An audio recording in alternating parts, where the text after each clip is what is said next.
Good morning. It's September 13th. We're still in a devotional series on the topic of truth, and we're in this amazing section in John chapter 8, where Jesus says now in John 8:45, "Yet because I tell you the truth, you do not believe me." And the title for today's devotion is "Believing Truth is Still a Choice." In this amazing section, Jesus is telling them that he is the truth, that he is speaking the truth, that if they believe in the truth, that they will be his disciples, and that truth will ultimately set them free.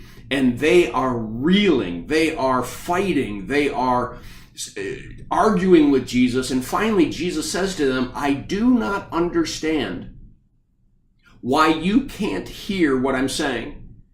I am speaking truth to you, and you're getting angrier and angrier and angrier. And boy, oh boy, does that sound like our society today. So why is it? Why is it that that's the reaction? It's because we have this tendency to defend a worldview before we even analyze the worldview. And so when the logic of that worldview or the coherency of that worldview is challenged, we become militantly defensive.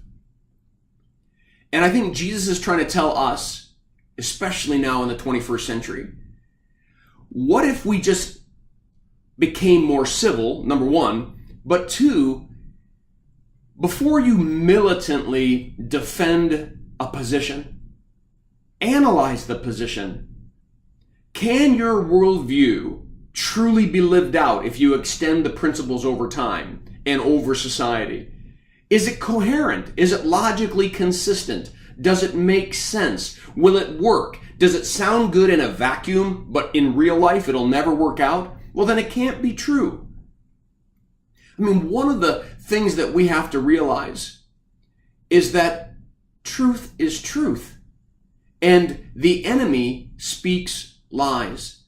And when he, or anyone who believes in those lies, starts to be challenged, they don't have a logical truth way of getting themselves out of their issue.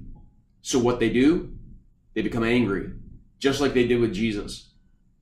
I pray that the Lord would provide a spirit in our nation that would allow us to have some civil conversations about our worldviews, and about what truth is, and how we ought to live, and how society what it ought to look like.